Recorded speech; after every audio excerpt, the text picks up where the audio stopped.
And we are live. Live. We're here. Welcome. We're Thank you. here.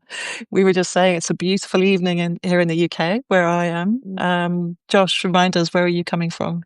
I'm in Raleigh, North Carolina. So Wonderful. same beautiful, beautiful sunny afternoon here. So Fantastic. yeah, Yeah. But it's great to see you. So we beautiful. may have people joining and kind of coming in. So before we begin and I properly formally introduce you, I would just love to say a few words about what this series is about. This series of conversations that I'm curating called Stories of Creative Courage, and it's really a chance to talk to creatives of all different kinds about their creativity, what that means to them, what they do, and also what gets in the way of that. And in particular, the ways that they might have harnessed their courage to step up and be more visible or more authentic in their self expression. So that's really the nature of these conversations. So, welcome if you're joining us. It's great to have you with us. And I don't want to say too much about Josh. I know Josh pretty well, I think. So I'll give you a few headlines about who Josh is, and then I'll hand over to him and let him tell us what he's all about and who he is. But just to say, first of all, Josh is an award-making filmmaker and has recently turned his attention to mentoring creatives. And his business, his handle, if you like, his jam is the sober creative. And I know that he'll have lots of things to talk to us about in relation to all of that. So yeah, without further ado, I'd love to hand it over to you, Josh. Welcome, first of all, and thank you so much for taking the time to be with us tonight. We're going to speak for about 45 minutes, and we may have questions from people watching. If you have questions, please type them into the chat and we can respond to those. But otherwise, first of all, Josh, I'd just love to know from you, like in your creativity, what you do, what creativity means to you, what it gives you in your life, anything in that kind of area. Yeah, well, thanks, Rachel. Thanks for having me, and it's awesome to be here with you and having this conversation. And hi to Zach down there, joining us. Thanks for being with us. Yeah, I mean, creativity. Creativity for me, it's I don't know. I mean, like it. I think there's always been this like curious nature, with me, growing up as a kid, and like I was always into like video games, and my parents were very adamant on putting me in the different activities and things and such, and I think like being curious is kind of what it's all about in regards to like creativity and evolve over the course of life. And I ended up going to college for community college and did a film appreciation class and learned about filmmaking and editing and wanted to edit feature films and went down that path and went to film school for that. And saw a professor of mine. Um, he was a jack of kind of all trades, and he had the camera, he did the editing, the sound, directing, he did it all. And it was something that I thought was really fun and thought that I would like to go down that same path. And so I learned a lot from him and just a lot from other professionals and creatives in the industry. And so now fast forward, it's 20 years now doing this line of work, and lots of documentaries, corporate branding videos, live events, music videos. It's there's no shortage of creativity that's out there that you can harness and tap into.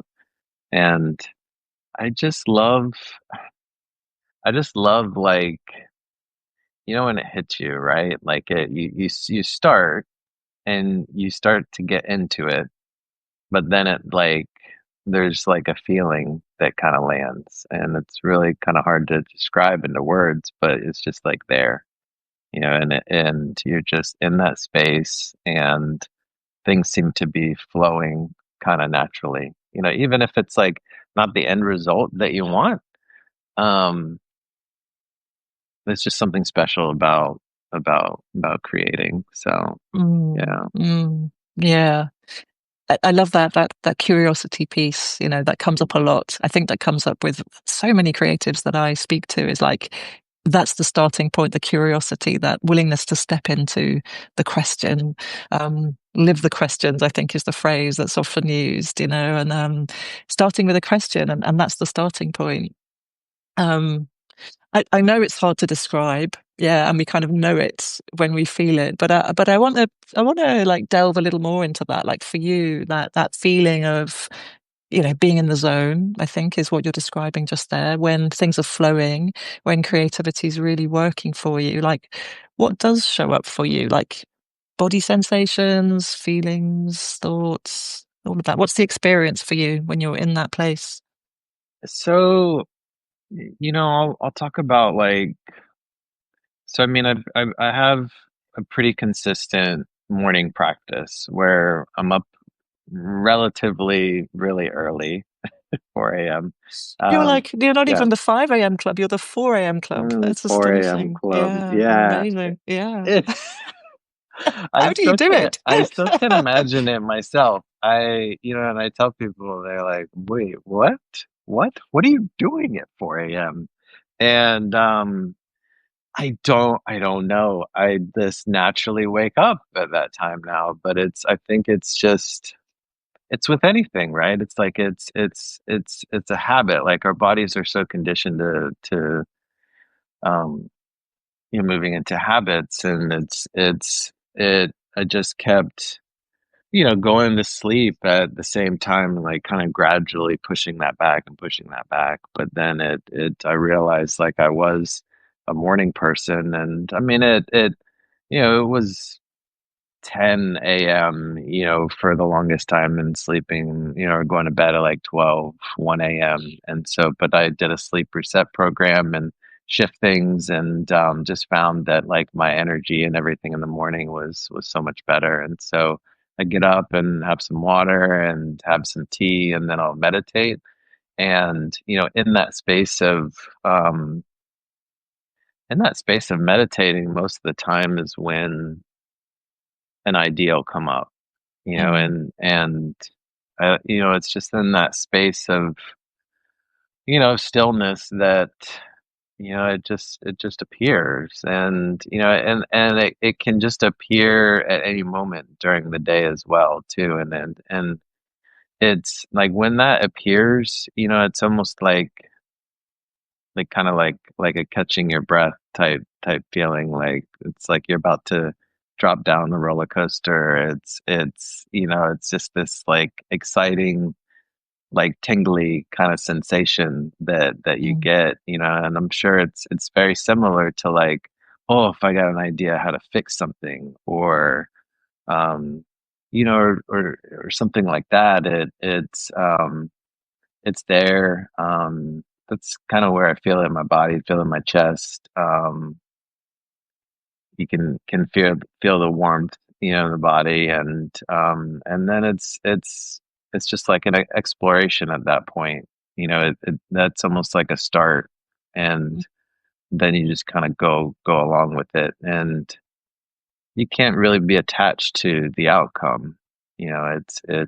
It could go somewhere, or it can't. I mean, I think having so many hundreds or thousands of thoughts that we have daily, and ideas are included in that sometimes they don't always come to flourish, but yeah, it's definitely a fun process. So mm.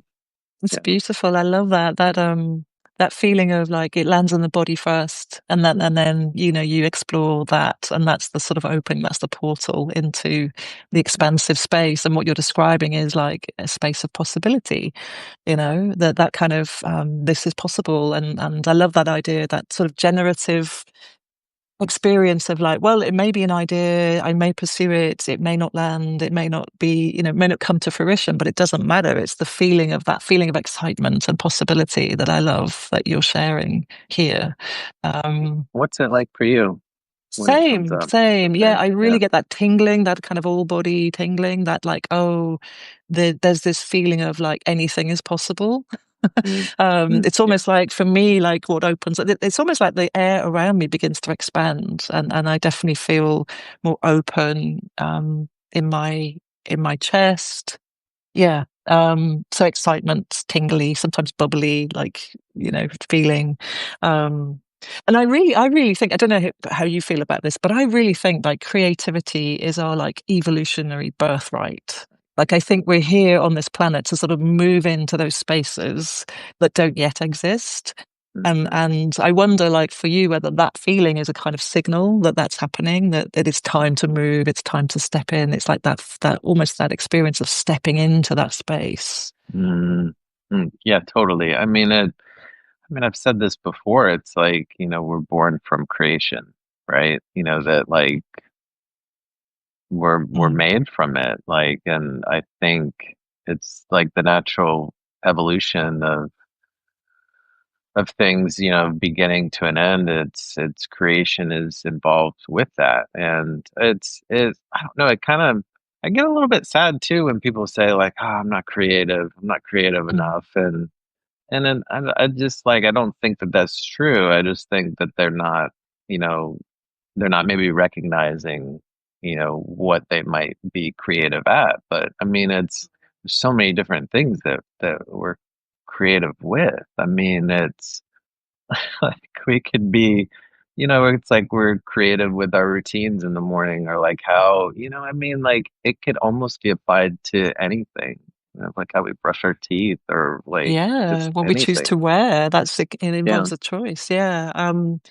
Yeah, and I'm really struck by how for you, the way you describe, being in meditation at 4 a.m. in the morning.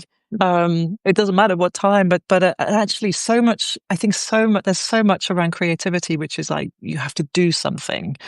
Mhm. Um, and actually, what you're describing there is it's about a state of being. It's about actually stripping all that back and coming, just opening up the space for being, and then listening and allowing the ideas to come, rather than chasing them or forcing them and trying to kind of get them down in whatever form we create. So for you, it's visual stuff and your business, which I will come to as well. Mhm. Mhm. For me, it's writing mostly, and my business and my coaching practice.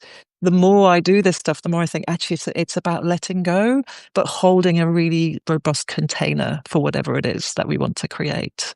Yeah. So I Yeah. love that meditation for you is that container, or one of those containers. For me, the page, or the unit of time that I allot to my writing slot, or, Mm. the coaching conversation that I have with people is also another container in which creativity happens. So it's this sort of flow between the beingness where we can show up and we can be in the possibility and feel the joy and feel that excitement. And then also the kind of boundaries of that, so that there's something to push against almost. Yeah. I Yeah. wonder what you Yeah. think of that. Yeah. I love that. Yeah. Yeah, just kind of it's like having the container, but at the same time it's like not being restrictive. You know what I mean? Because it's like if we're restrictive or forceful in wanting to create something, there's like that kind of hidden resistance there that isn't allowing us to like just kind of flow naturally. And so it's almost like, it's like I want this idea to happen or I want to create this thing on the page, but if it's just not there and you're forcing yourself, it's just not as a natural state, as Mm. you're doing it. And so I think if you're kind of coming back to the body and maybe the moment or shift to a different moment and just kind of yeah, like you said, let go and invite the creativity to come, as it will. So yeah, Mm. yeah. Yeah, without the container, it's just formless, or potentially it's just kind of there's no shape to it, I suppose. There's nothing to push against. Whereas if the container's too rigid, and I've definitely experienced that in my creative life, kind of the container's so rigid that there's no space, no fresh air for the ideas to mm, circulate and for them to mm, evolve and organically, So it's almost like that balance is so tricky, isn't it? I think to get yeah. sometimes. Yeah. Yeah. Totally. Good. So I love all this. We're talking about Yes. all the good things, all the good stuff, the vision and the ease and the joy and the excitement. What for you gets in the way of creativity? So, there, you have mentioned that there was, like, if I talk about, a moment where, well, of, like, whether it's fear or, stepping into the space of, like, creativity. And I look at kind of the path of my career and, in college and such earlier, my career, you're like sitting in class and, you're watching the teacher, and I'm thinking to myself, like, that's not going to be me.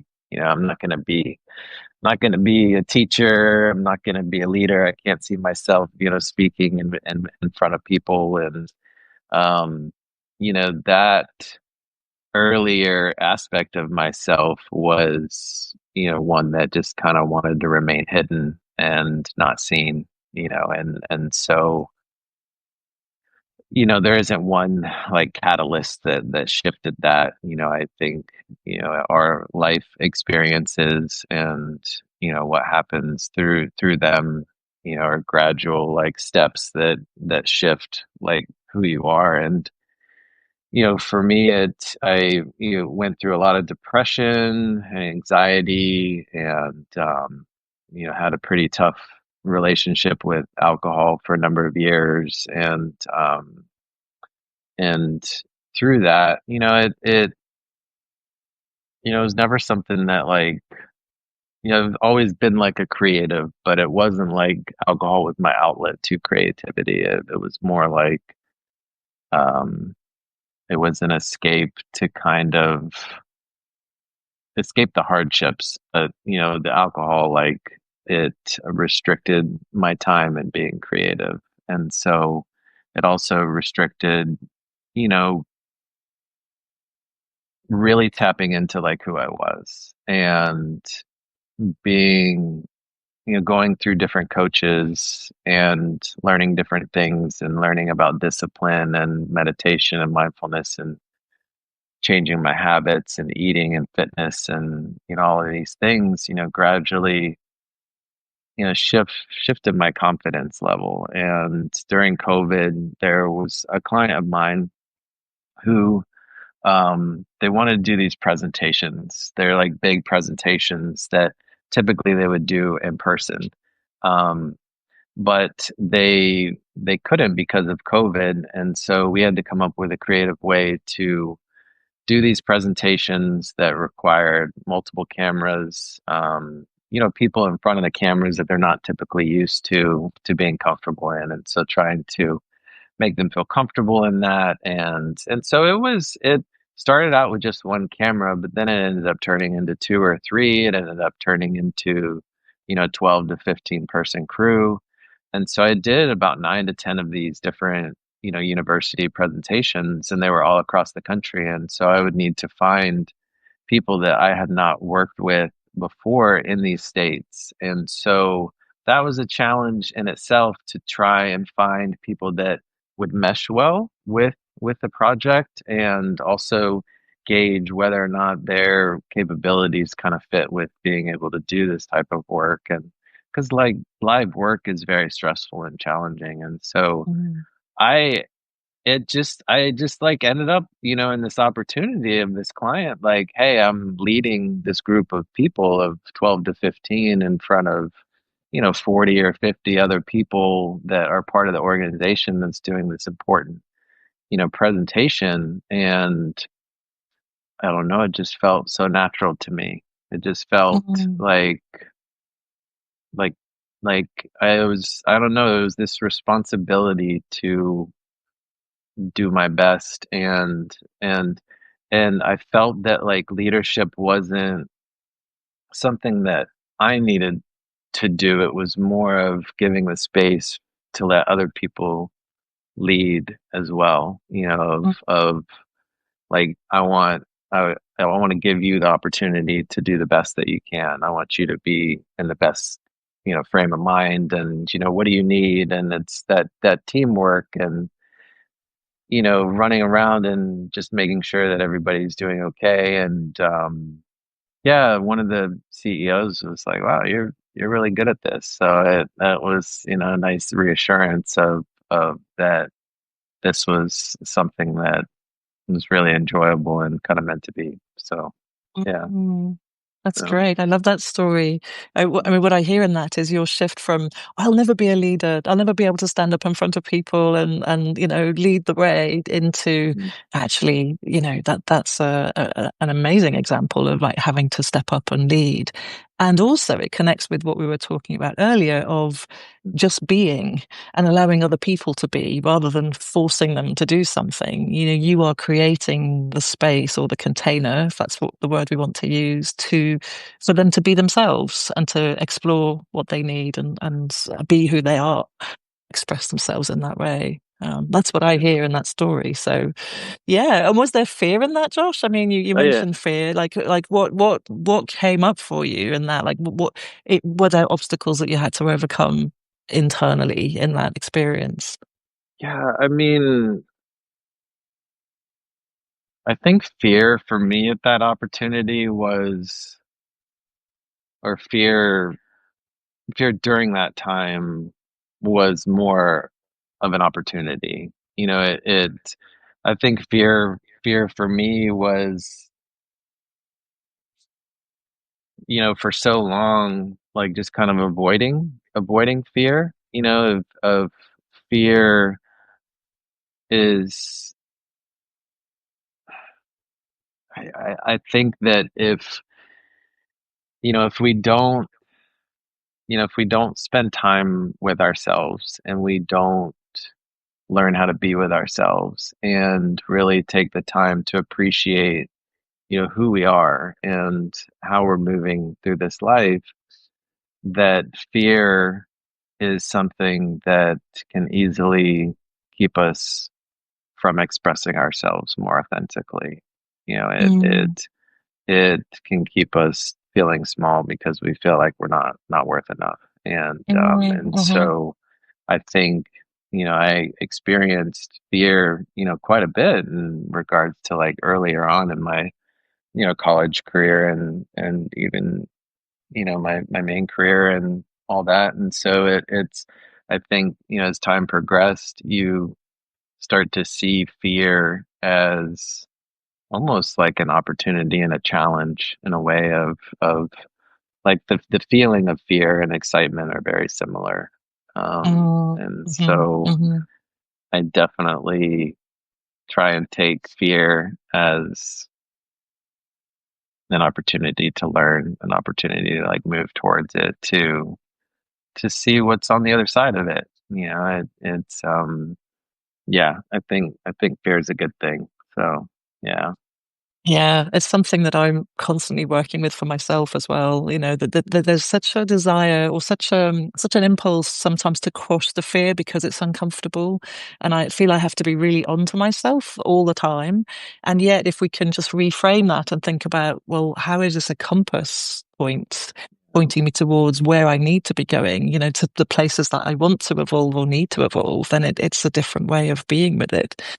Um, but I wonder if you have any words of wisdom for how we might be able to sit with fear, in that way. Uh, And what do we do with it? How do we respond to it when it comes up? If we don't quash it, like what do we do? I just, you know, I'm gonna come back to that, but I just want to say, like, you just like, you know, we're creating here, I think, in this container, and how you said like fear is a compass.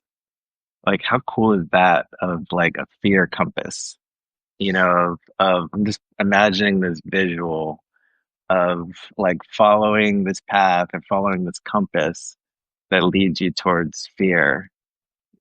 just I don't know. There's a lot of things just kind of coming up with that. It's really cool. Mm, How do you be with that?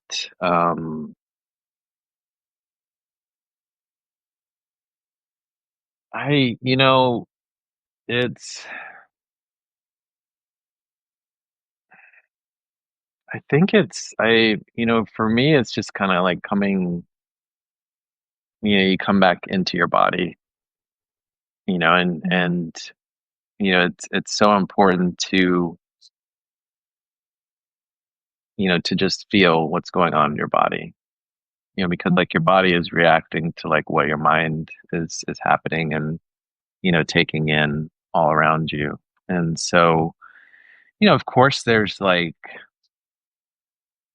fear in the instances of, like safety and such that there might be harmed or something like that. But then, there's, in terms of like our evolution over time, I mean, the the instincts of survival, are still something that we're dealing with. And so, mm, our mm, basis of fear and what scares us is like, oh, I didn't get any likes on my post today, or I mean, it's what someone else says or does, and so this level of fear isn't something that is it's not that it's not important, but like it's something that like we can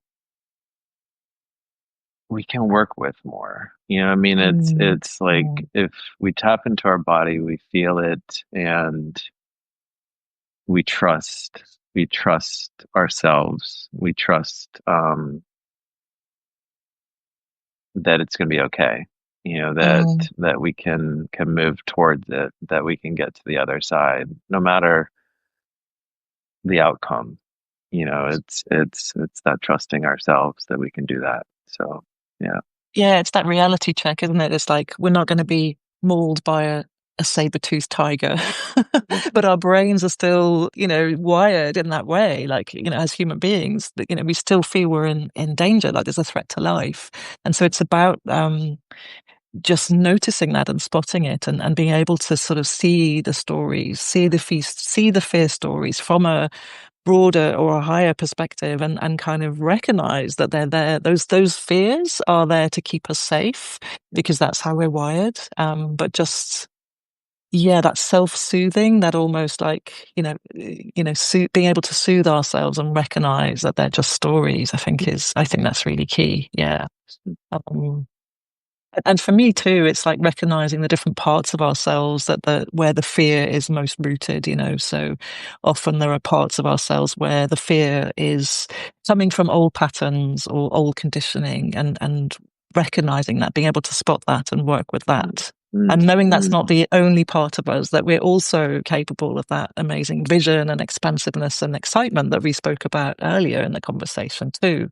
It's all there. But I think the risk is if we shut down the fear and we suppress it, not only are we shutting down possibility, but we're also like making ourselves less whole than we could be because the fear is very much part of us ourselves. And the fear is that rich territory that we can use. It's the compass or that material that we can use for our creative expression also. Yeah, Um, yeah, yeah, absolutely. yeah, yeah. Mm. So, tell us, Josh, a little bit about Okay. your business because I know that this is quite a new venture for you. Mm, So you talked earlier about leadership, and I just think you're so well suited to a role as a mentor for creatives, just with all of the 20 years experience that you've got, and just all the work that you've done. That all the meditation and all the work. Um, Tell us about creativity in your business and how you want to help creatives in your business, the sober creative. yeah. So, I mean, I've found that it's almost 5 years now that I've been sober, and I honestly feel like that's the most authentic amazing self that I could step into in regards to this how I feel. I mean, it's that decision to like let them go, has created so many opportunities for growth within myself and um just work opportunities. I mean, it I didn't, you don't realize how limiting things can be, and Mm. until you hit a certain spot and it there were so many days of recovery and time spent just in the bed, and just felt like that time was taken away. And so, through I didn't do any formal recovery programs. Um I had researched some, and AA, it didn't feel like a good fit at the time. And so I had researched different books and such and came across a book called This Naked Mind by Annie Grace. And she, oh, it just completely changed my relationship, with it. And she had a way of writing to where she included like science and humor in it. And it just, my being shifted after reading that book. And so that was pretty much the catalyst of starting, 1 year of no drinking. And then that pretty much solidified itself after 3 months. And, since then I've had various coaches and have just gone down this path of, really working on myself. And it's 7 years of having a daily meditation practice. It's waking up early. It's focus like having different nutritionists over the years and really honing in on the types of food and such that I put in my body. It's fitness. It's having different trainers. So I've really, taken this approach to work on myself to where it's like I firmly believe that, the more that we work on ourselves, the better that it is for everybody. It's better for our family, our kids, our partners. Yeah, because if you're operating from this container where you're so well taken care of and you appreciate yourself, just imagine like how that radiates outward. And so that yes, the Sober Creative was formed recently. I had started to go down the path of wanting to teach others how to do a video production business, and so um, I started down that path, and it was a great start. But in working with my coaches, they had seen that when I spoke about sobriety, that there was a better, like a bigger power, higher power there. And so, Mm. and I felt it too. It's like I had left a voice message and I looked down at it and was like, wow, that's like 10 minutes long. I just like flowed right through it. It's like, okay, yeah, there's something there. And in leaving another message, like I had just kind of slipped and said, like the Sober Creative in that message. And they're like, that's it, that's it. That's who you are. That's what you should pick for what your business is gonna be. And so got the domain and quickly shifted the branding. Fortunately, things the work that I had done sort of applied to what I was doing. Um, but now it's a space that I can work with others that I feel really powerful in that I can help others based off of my experience, Mm. and I just know, like I know what has shifted for me, like knowing that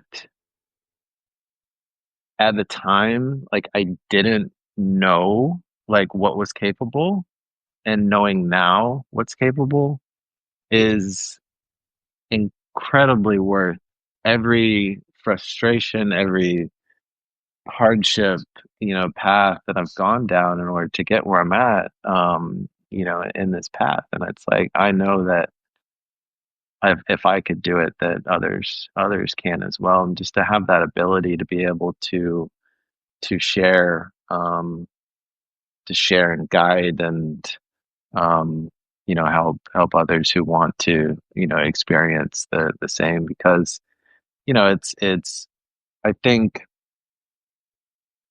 with sobriety too, it's much more than creativity. Like creativity is such like a big container, with it and Mm. what you create. But I mean, it really impacts like every area of your life, and Mm. so,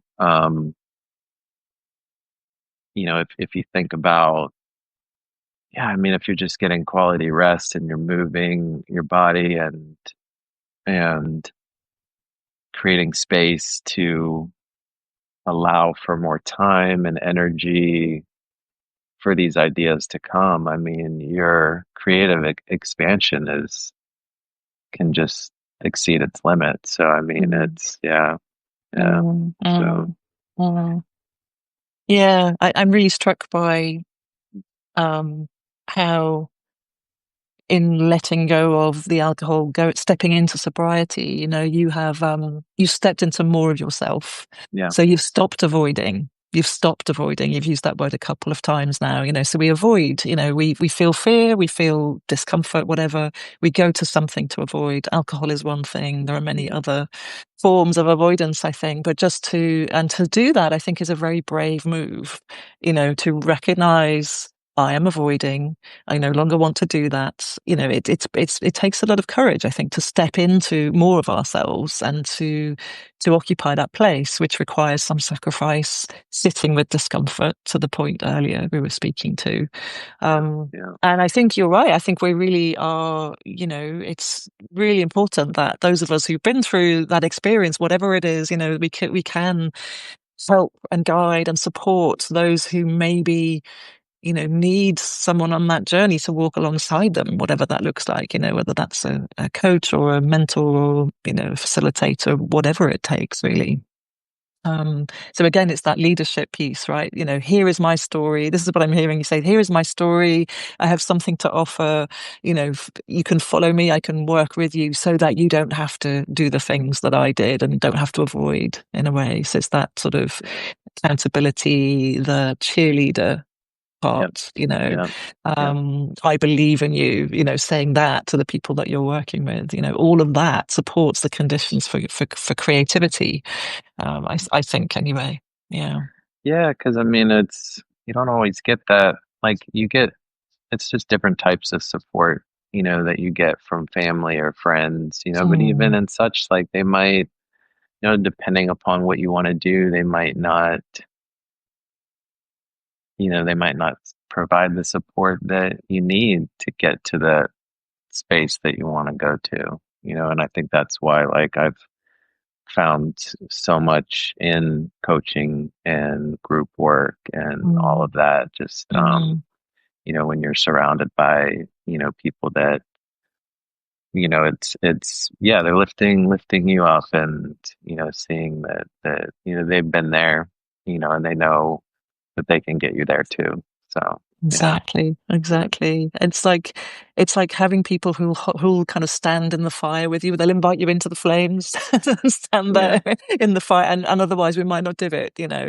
So family and friends might be gentle on us. They want to support us, they love us, but actually, the coach or the mentor or whatever will kind of invite you into the fire and stand there with you. And yeah, that's when the real transformation happens. I think. It's that commitment, the energy of commitment that has to happen. I think in a coaching relationship. Um, and so I know I also feel the power of that myself, when I am coached by other people. It's like I am held in a place that I know transformation is possible. And I think that's key.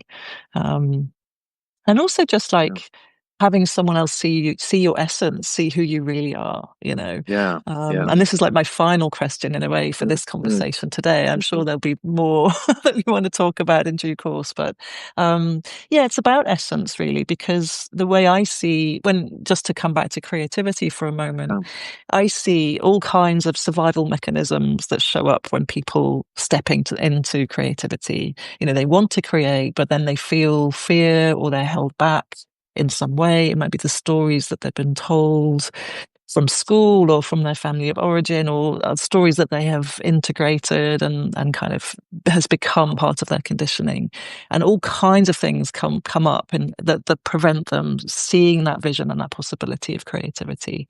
mm, And then on the other side of that, I think is essence, which is that pure kind of emanation of being. So we talked earlier about how we just let go. When we let go, when we're able to do that in those moments of stillness or meditation, we can just be who we are. And to create from that place, I think, is a different thing altogether. Um, mm. so just to finish, Joss, I'm curious to hear from you, like what you think about essence and how that shows up for you, and when you feel that. Yeah, I mean, I think it's such a beautiful word, essence. If I were to, think about the word essence, like um, I feel like essence is presence. Mm, Essence is always there. Um, essence is kind of this like universal energy that is surrounding us all the time. mm, And and so it's when we can get out of get out of here mm, and into our bodies, that's kind of like the portal into essence, and that we can, be still enough that, we allow essence to flow into what we want to do and create. And mm, so it's you know, I'm sure like you, where you're just sitting there and you have that blank page in front of you, and just like picturing you writing, and it just, it's like before you start, it, just like it just comes naturally, it's just there, mm, and I bet it's like different vibrations of essence too, right? Like as you're writing and feeling different moments of things that you're writing about and how it's all like connected. And mm, same goes for me too, with like when I'm editing, or if I'm like, if whether it's I'm editing or I'm out in the field. um I think, if I'm out in the field and I have the camera in my hand, it's like my essence is, it's like the camera and myself just become a part of the space, mm, and mm, it's just like a free flowing just way of being that, I don't know, it's just so cool because there's just so much happening around us all the time, that just the ability to create and be, um it's just a beautiful thing. So yeah, mm, yeah. mm, mm. They're so precious, aren't they, those moments? They sometimes I feel they're few and far between, you know. I'd love to to have more of it and Mm. more of them, but then the survival mechanisms crowd right in, and then it's like, oh, there we are, there's that part, there's that Little fearful little essence child. container. Exactly. It's like the homeopathic container.